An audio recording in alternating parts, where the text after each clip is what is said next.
नमस्कार, मी पंजाब डक. आज आहे 8 मे 2026.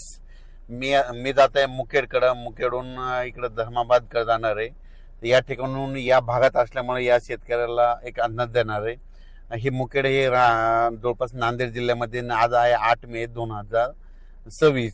तर राज्यातल्या सर्व शेतकऱ्याला सांगू इच्छितो की आणखीन 8, 9 आणि 10 आणखीन 3 दिवसात राज्यामध्ये वातावरणात थोडा बदल राहणार आहे. बदलीचं वातावरण राहणार आहे आणि तुरळक भागात दुपारनंतर 4च्या नंतर पावसाच्या परिस्थिती निर्माण होणार आहे. सगळीकडे पडणार नाही. हे अवकाळी पाऊस आहे, मान्सून पूर्व पाऊस आहे, म्हणून हे विखुरलेल्या स्वरूपात आहे. म्हणून हा अंदाज सर्व शेतकऱ्यांना लक्षात यायचा. मग हे त्याच्यामध्ये नांदेड जिल्हा झालं, विदर्भामध्ये काय विदर्भ, पूर्व विदर्भ, पश्चिम विदर्भ, 5-11 जिल्ह्यामध्ये वर्धा, नागपूर, भंडारा, गोंदिया, चंद्रपूर, यवतमाळ, वाशिम, हिंगोली, अमरावती, अकोला, बुलढाणा याच्यामध्ये जिल्ह्यामधून 2-4 ठिकाणी 10-20 ठिकाणी असा अवकाळी पाऊस पडणार आहे. सर्वदूर पडणार नाही, म्हणून हा अंदाज त्या विदर्भातल्या शेतकऱ्यांना लक्षात यायचा.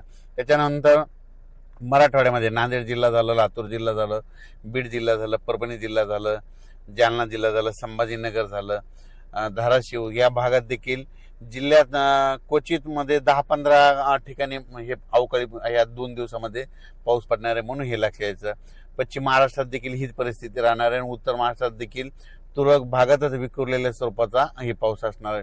पण राज्यातल्या हळद लागवड करण्यासाठी आणि ऊस ज्यांचा वाळत आहे त्या ऊसासाठी एक आनंदाची बातमी, कारण की राज्यामध्ये 15 मे ते 20 मेच्या दरम्यान राज्यात चांगला पावसाळ्यासारखा पाऊस येणार आहे, म्हणून हा अंदाज लक्षात यायचा.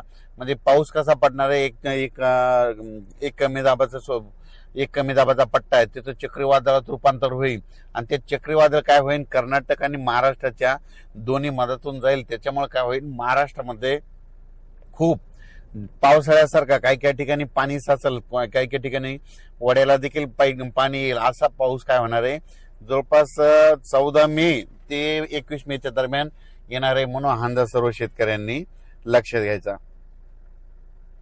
मग सांगायचं झालं तर नाही, हे पाऊस पूर्व विदर्भ, पश्चिम विदर्भ आणि त्या नेमकं पूर्व आणि पश्चिम विदर्भामध्ये शेतकऱ्याचे हळदी शिजवायले, तर त्यांना सुद्धा सांगू इच्छितो की तुम्ही काय करा, जवळपास 14 मे पर्यंत तुम्ही तुमच्या हळदी काढून झाकून ठेवा, कारण की 15 ते 20च्या दरम्यान चांगला पावसाळ्यासारखा पाऊस विदर्भात पडणार आहे, म्हणून हे लक्षात यायचं.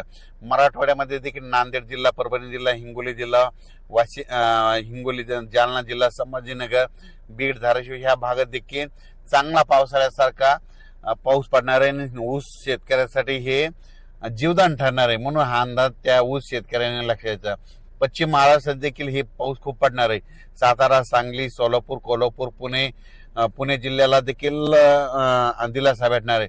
मुंबईला देखील पाऊस पडणार आहे. उत्तर महाराष्ट्राकडे देखील नाशिक जिल्हा, धुळे जिल्हा, नंदुरबार जिल्हा त्या भागात देखील खूप पाऊस पडणार आहे, म्हणून हे अंदाज लक्षात यायचा. म्हणजे सांगायचं झालं तर 14 मे पासूनच काही भागामध्ये थोडी बदल व्हायला सुरुवात होईल.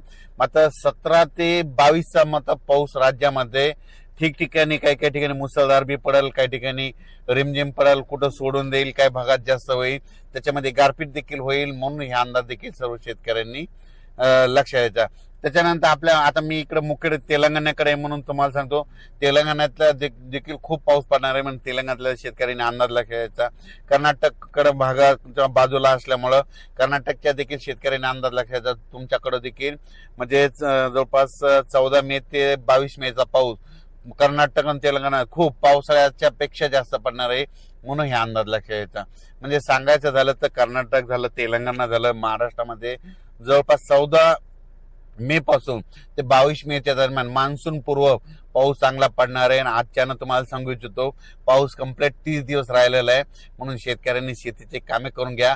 आणि तुम्हाला सांगतो, मान्सूनसाठी सगळ्यात महत्वाची आनंदाची बातमी म्हणजे मान्सूनसाठी जवळपास पोषक वातावरण सगळं तयार झालंय. जवळपास ह्या 13 मे ते 17 मेच्या दरम्यान मान्सून अंदमान बेटावर येणार आहे आणि तिथून कंप्लीट 20 दिवसाला कंप्लीट आपल्या महाराष्ट्रामध्ये येतं. म्हणजे 10 दिवस ते 10 दिवस म्हणजे 7 जून पर्यंत महाराष्ट्रात मान्सून दाखल होऊ शकतो, म्हणून सर्वप्रथम ही शेतकऱ्यांसाठी आनंदाची बी. पण 14 मे ते 22 मेच्या दरम्यान राज्यामध्ये हे जे अवकाळी पाऊस येईल त्याच्यामध्ये विजाचं प्रमाण जास्त आहे, म्हणून शेतकऱ्यांनी झाडाखाली थांबू नये, नारळाच्या झाडाखाली उभं राहू नये, आंब्याच्या झाडाखाली थांबू नये, कारण की याच्यामध्ये विजाचं देखील प्रमाण जास्त आहे. आणि तुम्हाला एक सांगू इच्छितो, या राज्यात सगळ्यात महत्वाचं म्हणजे 15 मे पासून राज्यातलं सगळ्यात महत्वाचं जे उन्हाचा जे पारा वाढत गेलेला आहे त्याचं पारा कमी होणार आहे. सगळीकडला पारा 40 अंशाच्या खाली येणार आहे, म्हणून हा अंदाज लक्षात घ्यायचा.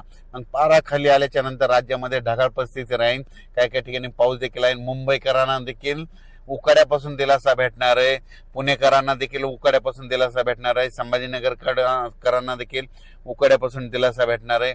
सांगायचं झालं तर पूर्व विदर्भ, पश्चिम विदर्भ, दक्षिण महाराष्ट्र, उत्तर महाराष्ट्र, कोकणपट्टी, खानदेश सगळीकडे 14 मे पासून दररोज वेगवेगळ्या 2-2 दिवस वेगवेगळ्या भागात मुक्काम करत करत हे पाऊस पूर्व मोसमी पाऊस हे बरसणार आहे, म्हणून अंदाज सर्व शेतकऱ्यांनी लक्षात घेतलं. आणि हे 2026 ला चांगला पाऊस पडणार आहे, दुष्काळ वगैरे पडणार नाही म्हणून काही चिंता करायची गरज नाही. वेळो पेरणी होणार आहे, पिकाला लागल तसा पाऊस पडणार आहे. मात्र सप्टेंबर ऑक्टोबर मात्र परतीचा पाऊस मात्र राज्यात धुमाकूळ घालणार आहे, म्हणजे अतिवृष्टी होईल म्हणजे सप्टेंबर ऑक्टोबर मध्ये. म्हणून हे देखील सर्व शेतकऱ्यांनी लक्षात घ्यायचं. परतीचा पाऊस चांगला पडत असल्यामुळे रब्बी चांगला येणार आहे.